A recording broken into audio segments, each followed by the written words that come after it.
kita kan manusia itu kan punya filter emosi dari Tuhan gitu ya, dan itu sehat semua, even itu sedih, senang, kecewa, nggak apa-apa, kamu sebagai manusia Normal itu ya? normal Oke. gitu. Nah, kapan yang dikatakan gangguan? Kalau memang sudah mengganggu keberfungsian dirinya sebagai manusia.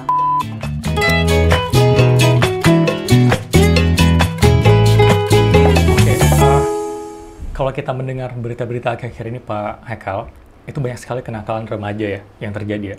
Itu mulai dari kekerasan, bahkan yang mengarah ke pornografi gitu.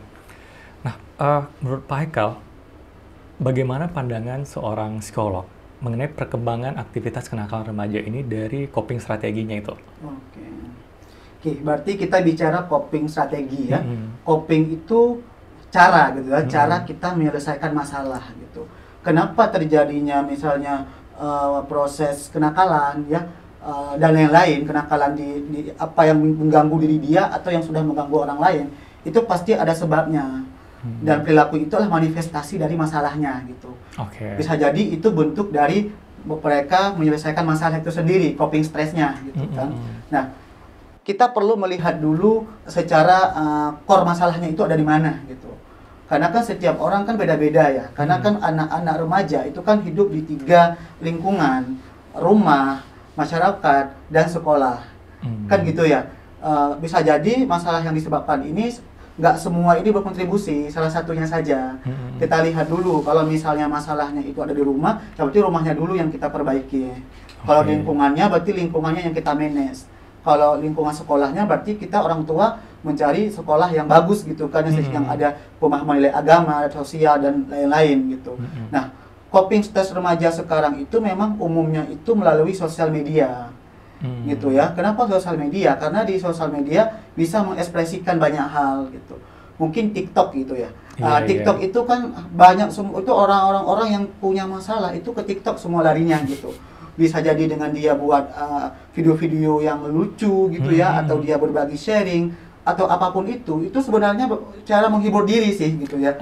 Menghibur diri agar bisa meluapkan, memvalidasi emosi yang dirasakan.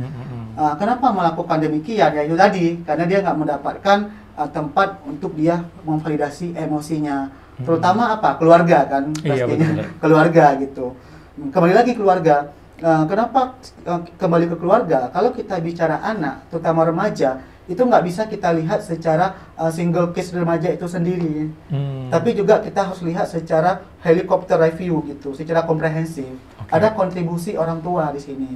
Makanya bagusnya orang-orang tua juga kita lihat juga, kita potret gitu ya, biar kita dapat on case-nya. Itu yang pertama. Berarti coping stress remaja itu banyak sekarang di sosial media, maupun Instagram, Twitter, dan lain-lain. Yang kedua itu memang ada sisi bagusnya, Bang Suhil. Kebetulan kan saya berpraktek di Halodoc ya gitu.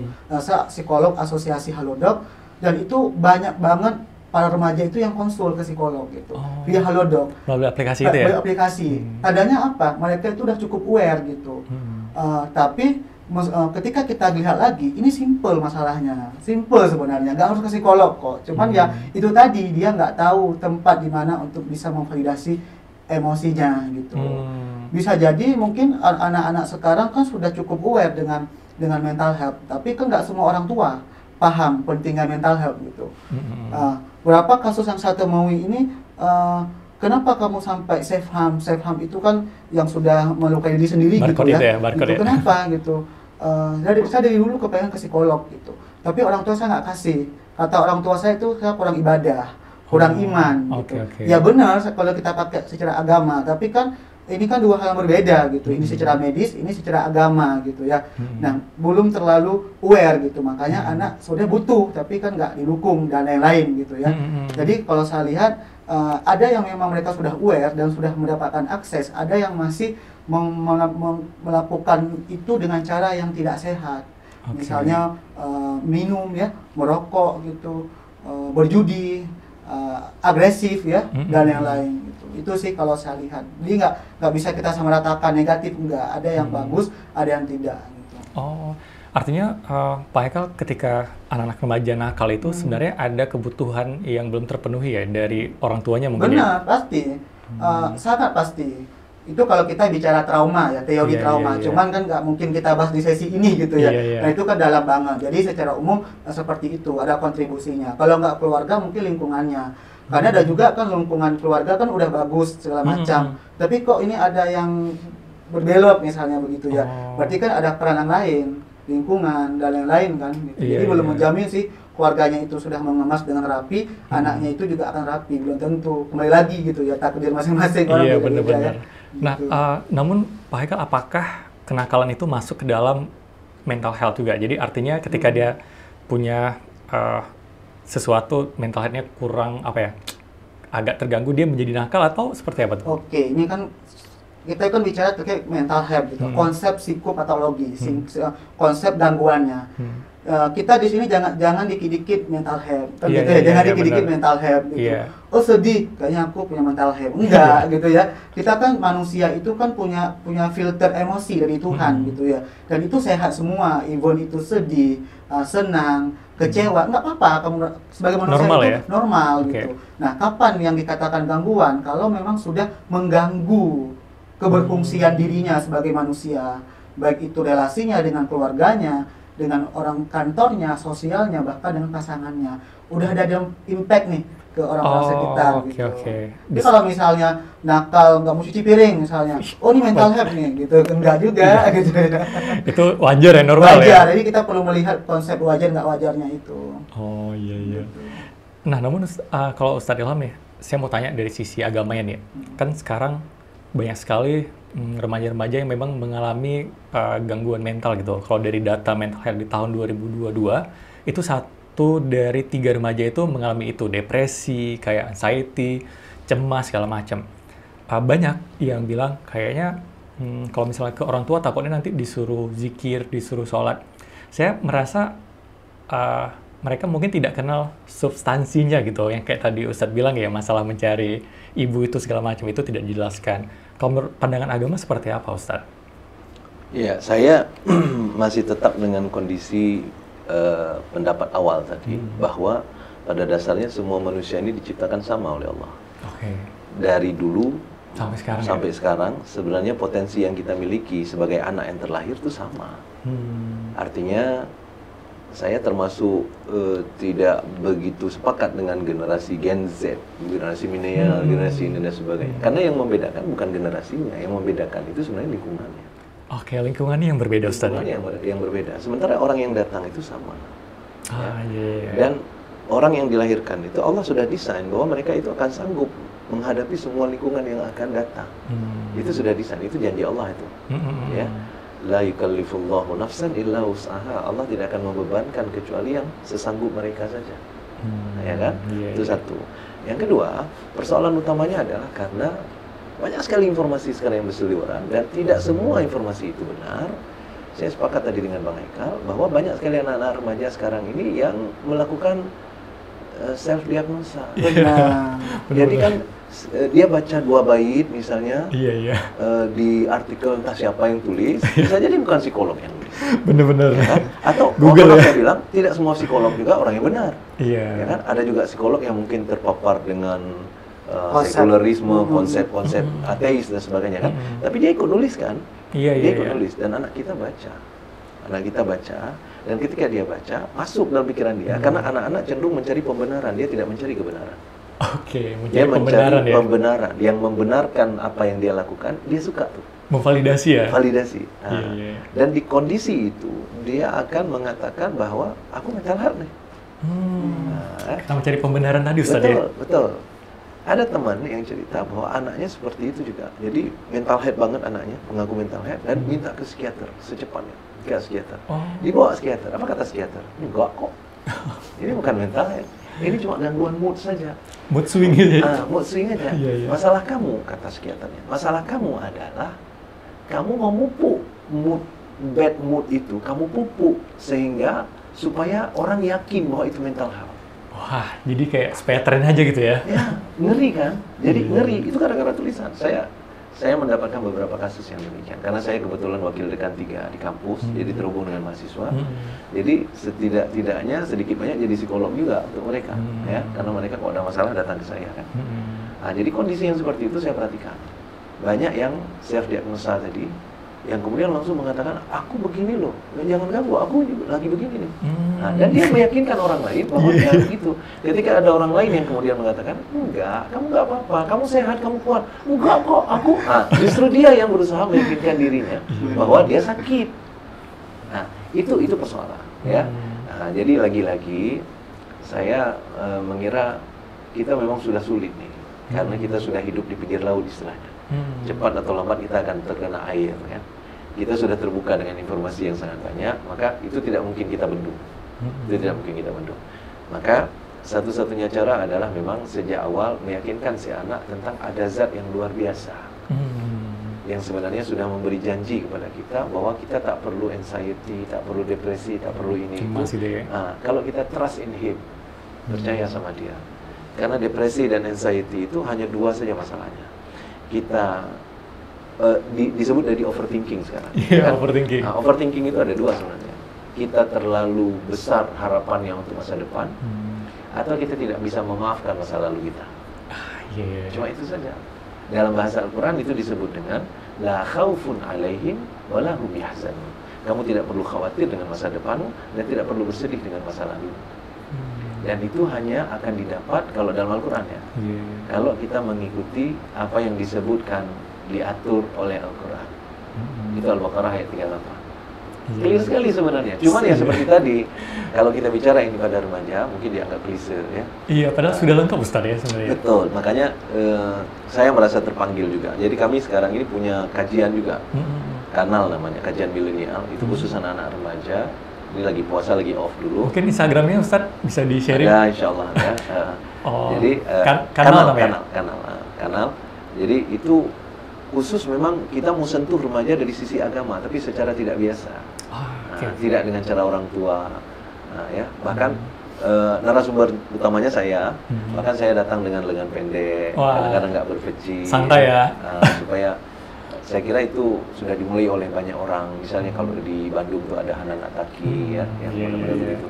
Karena remaja kita kurang sentuhan itu. Kalau dia cari kemana-mana belum tentu dia dapatkan yang benar, itu sedihnya. Kalau dia dapatkan yang benar seperti yang Bang Hekal bilang tadi, anggaplah misalnya dia ke Bang Hekal misalnya, dapatlah perspektif yang benar. Tapi kalau dia ke tempat orang lain, jadi mispersepsi ya gitu. Benar. Ya. Berat sekali itu, dan itu adalah simpul utamanya menurut saya. Iya. Kalau misalnya Ustadz ada orang tua yang dia itu tadi kan udah dapat nih gambaran dia kenakalan remaja itu dari mana atau segala macam gitu. Lalu ada orang tua yang sepertinya dia tidak mampu gitu. Kira-kira di Aceh itu ada nggak ya pertolongan kayak untuk orang tua nih dalam mengasuh anaknya yang Ustadz Ilham tahu atau Pak Haikal tahu gitu? Kalau misalnya ini, kira-kira harus seperti apa orang tua untuk bisa memahami itu? Ya sebenarnya ada lembaga-lembaga yang disediakan ya untuk itu ya. Apa namanya itu? Kalau misalnya kalau di Aceh itu kan ada gerakan mental sehat, juga Pustaga itu ada ya. Instagramnya lagi ya. Iya. Kalau kita kan ngelihatnya Ustadz, kan kita fokus gimana caranya kayak tadi kanal itu untuk milenial gitu kan. Sebenarnya mungkin ada orang tua yang memang butuh juga ya. Gitu ya. Saya paham maksudnya. Iya. Tadi maksudnya bukan remajanya. Iya, orang tuanya gitu. Tapi justru dalam bayangan saya, yang orang tua sudah terlalu banyak tergarap. Karena orang tua hari ini seminar parenting itu banyak sekali loh. Udah mulai banyak ya? Iya, seminar parenting banyak kan betul. Ya. Seminar parenting banyak. Saya itu berkali-kali ngisi seminar parenting. Terakhir di Takengon. Oke. Seminar parenting banyak. Terus buku parenting banyak. Itu artinya apa? Sudah banyak sebenarnya materi untuk orang tua. Tapi untuk anak hari ini agak sedikit. Nah, ketika kita perhatian terlalu banyak pada orang tua, karena dalam tahap pikiran kita mungkin yang kita perlu perbaiki pola asuh anak. Itu sebabnya kita arahkan ke orang tua kan kayak gitu. Iya. Padahal pola penerimaan anak itu menjadi penting. Pola anak menerima orang tuanya itu menjadi sangat penting. Stoik tadi. Iya kan? Dan itu belum tergarap. Kalaupun tergarap itu individu, misalnya ada satu orang datang ke Bang Haikal, tergarap satu. Iya, tapi secara komunal itu belum tergarap. Nah, saya merasa terpanggil untuk bagian itu, yang kanal tadi. Yang kanal itu ya. Jadi kita mengajak mereka untuk menyerahkan diri kepada Allah, untuk percaya bahwa apapun keputusan Allah adalah benar, bahwa ketika kalian dititipkan pada ayah yang begini, itu berarti ada keinginan Allah untuk mendidikmu dengan cara begini dan sebagainya. Iya, yang story tadi ya. Betul. Nah, jadi itu sebabnya menurut saya justru hari ini orang tua yang banyak sekali terpikir untuk mengubah diri. Kenapa? Karena memang banyak materi yang diberikan ke mereka. Iya. Anak-anak, bahayanya si anak-anak justru dia tahu juga ada materi parenting dan dia membaca materi parenting, mengikutinya di YouTube dan sebagainya, sehingga apalagi yang terbayang, mereka menjadi lebih kuat untuk melawan atau melakukan kenakalan gara-gara dia mengharapkan bahwa orang tuaku kurang bagian ini. Nih lihat nih materi parenting, harusnya dia begini dong. Oh iya. Ya kan? Jadi dia lebih dominan, Ustaz. Lebih dominan, lu justru lebih ngeri jadinya. Jadi kenakalan justru dikuatkan oleh materi-materi parenting tadi ketika mereka mengaksesnya. Nah, makanya saya bilang harus ada gerakan khusus nih untuk mengambil anak-anak muda, anak-anak remaja ini yang mereka terlanjur ya mungkin terpapar dengan informasi yang tidak begitu cocok dengan mereka. Iya, benar-benar. Kalau misalnya di Pak Haikal, sering nggak Pak orang tua itu konsul ke psikolog? Karena anaknya ini udah nakal sekali gitu, jadi bingung gitu. Kalau saya bilang mungkin tidak sebanyak orang ke dokter, karena kan stigma tadi gitu ya. Tetapi sekarang saya cukup banyak mendapatkan kasus yang secara family problem ya. Mungkin di awal itu bukan orang tua yang datang, tapi anaknya dulu nih. Nah, setelah kita petakan nih akar masalahnya apa, oh terkonek nih dengan orang tua. Nah, biasanya saya akan panggil orang tuanya juga. Gitu. Kenapa? Karena nggak bisa anak aja yang kita perbaiki secara kesehatan psikologisnya kalau orang tua itu juga belum kita selesaikan dengan unfinished bisnisnya. Makanya nyambung lagi dengan pernyataan Pak Ustadz, sekarang memang benar orang tua itu sangat terpapar dengan berbagai metode parenting, baik itu dalam dunia barat, Islam, ya luar biasa sudah dikemas gitu. Nah, tetapi apa yang kurangnya? Implementasinya mungkin ya, implementasinya yang enggak gitu. Teori oke lah, nanti pas pulang ke rumah enggak seindah pas ketika diskusi dengan pematerinya tadi, itu yang saya lihat. Kalau teori mereka juga jago, tapi how to implementasinya yang masih rendah. Kenapa itu bisa terjadi? Karena dia belum siap. Dia masih membawa beban dalam diri dia. Si orang tuanya. Si orang tuanya itu gitu. Oh, artinya orang tuanya punya trauma juga sebenarnya. Pasti. Makanya ketika kita ingin mengasuh anak, menstabilkan emosi anak, orang tua dulu yang harus stabil secara emosional. Logikanya seperti ini Bang Suhil. Kalau misalnya kita naik pesawat nih gitu, kan sesekali kan terjadi turbulensi gitu ya. Pasti kan pilotnya bilang ataupun siapa pramugari, silahkan pakai sabuk pengaman, pakai tabung oksigen. Untuk apa? Untuk menyelamatkan diri gitu. Siapa yang pakai duluan? Orang tua kan? Orang tua dulu yang harus safe and calm. Setelah orang tuanya cukup stabil, baru dia bisa nolong anaknya. Itu logikanya gitu. Kalau dia belum stabil, nggak bisa. Contoh misalnya begini. Ibu ini di pola asuh oleh orang tuanya misalnya yang pakai fisik misalnya dipukul segala macam, dia juga akan meneruskan kan, meregenerasi gitu. Nah, berarti dia ada indikasi trauma kita kalau bicara secara psikologis yang paling dalam gitu. Berarti apa? Kita selesaikan dulu orang tuanya gitu, baru dia bisa menyelamatkan anaknya. Kalau enggak ya nggak bisa. Apalagi kan sekarang udah cukup fleksibel ya gitu. Cukup fleksibel. Bahkan anak itu lebih pinter, benar seperti kata Pak Ustadz, anak itu lebih pinter, dia tahu celah-celahnya gitu. Ini aku harus begini gitu. Jadi lebih jago ya? Jadi memang apa, jangan sampai anak itu lebih pinter ketimbang orang tua, jadi budak nanti ya. Tapi kita balik sekarang. Nah, saya rasa ini kan mulia sekali ya, mungkin kita mengedukasikan segala macam.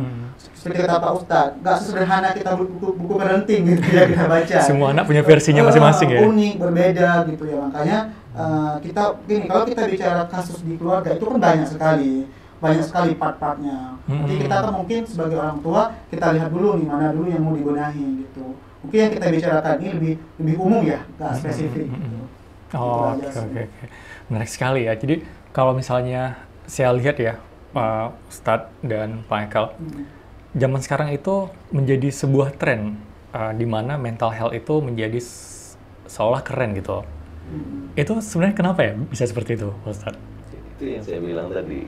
Jadi ada banyak sekali anak remaja sekarang ini yang sangat bangga bahwa seolah-olah dia sudah pernah melewati mental health, dan sekarang sharing. Dan sharinglah kepada orang-orang cara melewati mental health dan sebagainya dari dia misalnya ya. Padahal kalau kita telisik, nanti bisa jadi tidak ada mental health yang terjadi pada dia. Tapi kondisi-kondisi yang tadi karena self-diagnostic tadi, jadi terhubung dengan itu. Nah, orang yang berhasil melewati mental health kan dianggap hero lah, mampu lah. Jadi itu menjadi kebanggaan tersendiri untuk anak-anak remaja. Benar-benar. Nah, saya sayangnya nanti ketika ada anak remaja memang punya mental health yang memang benar-benar harus dibantu, lingkungan sekitar tuh jadi apatis karena yang tren tadi itu, Pak Haikal. Jadi kalau misalnya Pak Haikal melihat, bahkan ada orang yang udah kena mental health dan dia sangat senang sharing, itu kenapa ya Pak? Apakah mungkin belum cukup validasinya atau seperti apa ya? Mungkin kalau kita bicara keadaan itu kan kita juga lihat secara konteks yang lebih luas ya. Kalau kita lihat apakah dia jadi perhatian, enggak gitu. Karena begini, kenapa benar zaman sekarang itu lagi boomingnya itu mental health. Sederhana begini dulu profesi psikologi itu bukan nggak berkembang ya, tidak terlalu untuk di Aceh terutama. Mungkin kalau Jakarta kan memang sudah pasarnya di Aceh. Tetapi sekarang luar biasa sudah. Gitu. Oh, sangat ini besar. Banyak ya? Untuk kebutuhannya gitu. Bahkan di ruangan praktek saya itu kadang-kadang ada stigma, nggak mau duduk lah kalau depan prakteknya psikolog gitu.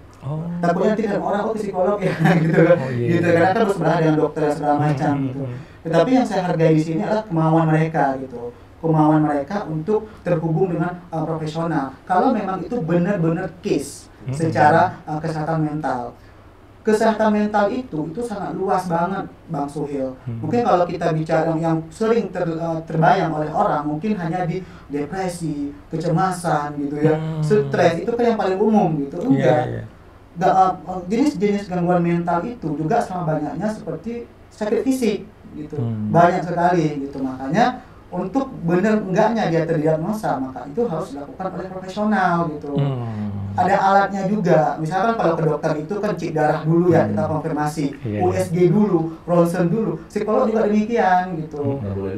Nggak bisa, psikolog itu bukan Tuhan Pak Ustaz. Makanya ketika orang bilang, kalau begitu sama orang tua aja bisa, enggak, psikolog itu kan saintis kan, ilmuwan gitu ya, bukan pseudoscience gitu ya. Iya benar-benar. Jadi memang itu yang kita lakukan. Tapi ketika ada self diagnosa dan segala macam sampai dia sharing ke kan banyak sekarang ya artis. Nah itu karena melihat role model dari artis. Kan banyak sekarang artis sudah terbuka ya ke publik gitu. Misalnya seperti nggak perlu kita sebutkan gitu, tapi bipolar misalnya. Jadi tren. Kayaknya aku keren deh karena artis aku juga punya bipolar gitu. Jadi semacam jadi tren gitu. Akhirnya apa, dia melabelkan diri aku bipolar, seakan-akan punya mental health itu keren gitu.